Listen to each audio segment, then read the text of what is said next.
বিধানসভার স্বাস্থ্য বিষয়ক স্ট্যান্ডিং কমিটির সফরে রামপুরহাট গভর্নমেন্ট মেডিকেল কলেজের একাধিক খামতি ও অভাব ধরা পড়ল। সোমবার বিধানসভার স্বাস্থ্য বিষয়ক স্ট্যান্ডিং কমিটি রামপুরহাট মেডিকেল কলেজে আসেন। মত বিনিময় পর্বে প্রাপ্ত রিপোর্টের ভিত্তিতে নানা সমস্যা ও অভাব বুঝতে পারেন কমিটির সদস্যরা। কমিটির সভাপতি ডক্টর নির্মল মাঝি একের পর এক সব বিভাগের খোঁজ খবর নেন। এ বিষয়ে এলাকার বিধায়ক ডক্টর আশিস বন্দ্যোপাধ্যায় হাসপাতাল জলমগ্ন হওয়া থেকে কিভাবে মুক্তি পাওয়া যাবে সে বিষয়ে বারবার বিধানসভার স্বাস্থ্য বিষয়ক স্ট্যান্ডিং কমিটির কাছে আলোচনা করেন। এছাড়াও রামপুরহাট হাসপাতালের একাধিক বিষয় নিয়ে একাধিক অভাব অভিযোগ উপস্থাপন করেন স্ট্যান্ডিং কমিটির কাছে।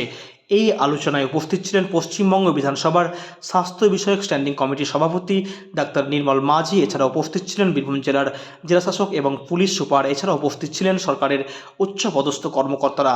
আজকের এই বৈঠকে স্ট্যান্ডিং কমিটির সভাপতি ডাক্তার নির্মল মাঝি সংবাদ মাধ্যমকে কি বললেন শুনুন।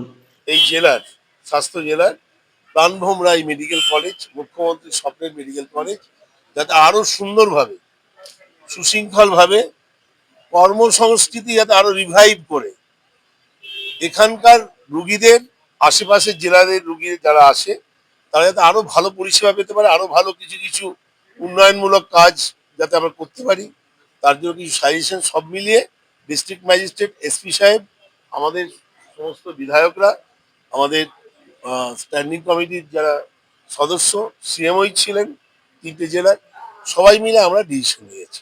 এবং এতে তিনটি জেলার ব্যাপারেই আমাদের ডিসিশন নেওয়া হয়েছে। ডিসিশন মানে নেওয়া হয়েছে প্রপোজাল। এটা আমরা মুখ্যমন্ত্রীর কাছে প্রপোজাল ফর্মে থ্রু স্পিকার পাঠাবো রাজ্য বিধানসভা থেকে। এবং সেখানে এবং এখানে কর্মসংস্কৃতির ব্যাপারে জোর দেওয়া হয়েছে। সে এখানে শুধু ডাক্তার নয়, নার্স নয়, প্যারামেডিক্যাল স্টাফ বা টেকনিশিয়ান নয়, প্রিন্সিপাল সুপারও যাতে ঠিক মতো আসেন তার ব্যাপারেও বলেছে। এবং ডিএমও বলেছেন, আশিস বন্দ্যোপাধ্যায় আমাদের ডেপুটি স্পিকার সাহেব তিনিও বলেছেন, এবং আমিও বলেছি। রামপুরহাট মেডিকেলের সবথেকে বড় সমস্যা যেটা জন্মলগ্ন থেকে জল জমা। হ্যাঁ, ওইটাই জল জমার ব্যাপারে বিস্তারিত আলোচনা হয়েছে। ওখানে জলটা কি করে বের করে দেওয়া হবে, একটা প্রজেক্ট নেওয়া হচ্ছে।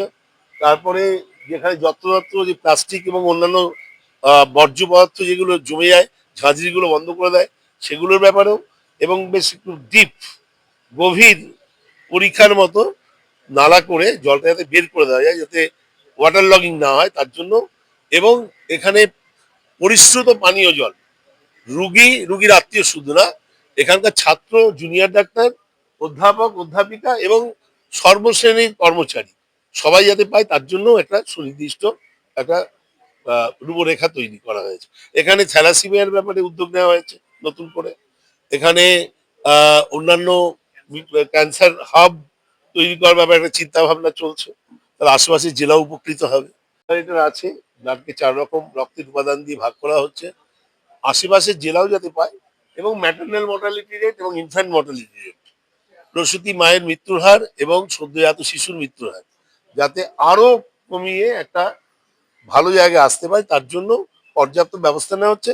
আর ডাক্তার নার্সের ব্যাপারে যে এখানে শূন্য পদ আছে সে ব্যাপারে আমরা বলেছি সরকারের পক্ষ থেকে যে আমাদের দীর্ঘমেয়াদী একটা কোর্টের সঙ্গে একটা আইনি লড়াইয়ের পরিপ্রেক্ষিতে, এখানে ওবিসি কোটার পরিপ্রেক্ষিতে এখানে নার্স ডাক্তার রিক্রুটমেন্ট পশ্চিমবাংলায় বন্ধ ছিল প্রায় 2 বছর।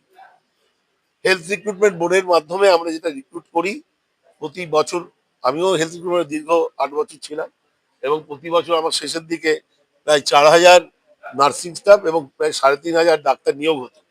এমনকি ডাক্তারদের কোনো পরীক্ষা না দিয়ে ওয়াক ইন ইন্টারভিউ হতো, যারা তো বিশেষজ্ঞ ডাক্তার পরীক্ষায় পাশ করেই গেছে। তার জন্য বাড়তি, যেহেতু ডাক্তারের খামতি রয়েছে, নতুন হাসপাতাল, নতুন মেডিকেল কলেজ, নতুন সুপার স্পেশালিটি হাসপাতাল, কিন্তু এই বন্ধ থাকার জন্য অনেক জায়গাতে এখানেও এসএনসিইউ এবং অনেকটা জায়গায় আপনার ডাক্তারের সংখ্যা, নার্সের সংখ্যা কম আছে। সেগুলো বলা হয়েছে যে আমরা এটা আমাদের স্ট্যান্ডিং কমিটির পক্ষ থেকে আমাদের ডাইরেক্টর হেলথ সার্ভিসের সঙ্গে কথা বলে এবং মাননীয় মুখ্যমন্ত্রীর তত্ত্বাবধানে, আমাদের মমতা বন্দ্যোপাধ্যায়ের তত্ত্বাবধানে আমরা এই খামতিটা পূরণ করে নেবো আরো ভালো পরিষেবার জন্য। এবং এটাও বলা হয়েছে যে মাননীয় মুখ্যমন্ত্রী যেখানে বিনা পয়সার ওষুধ, বিনা পয়সার চিকিৎসার সরঞ্জাম, বিনা পয়সার জটিল অপারেশন সেগুলো সুনিশ্চিত করেছে। করোনার চিকিৎসা ফ্রি হয়েছে, আবার ক্যান্সারের কেমোথেরাপি, রেডিওথেরাপি, প্যালিয়েটিভ সার্জারিটাও ফ্রি অফ কস্ট, যেটা আগে হতো না। এখন নুন আনতে পান্তা ফুরোতো, সেখানে ওষুধ কিনতে গিয়ে, ক্যান্সারের ট্রিটমেন্ট করতে গিয়ে এক একটা পরিবার সর্বশান্ত হতো, একবারে সর্বহারা হয়ে যেত।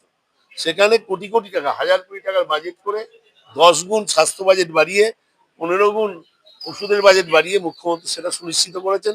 মাননীয় মুখ্যমন্ত্রীর আন্তরিক প্রচেষ্টা এবং মমতা বন্দ্যোপাধ্যায় নিজে স্বাস্থ্যমন্ত্রী সেই জন্যই হয়েছেন যাতে বাড়তি এখানে আলোকপাত করা যায়।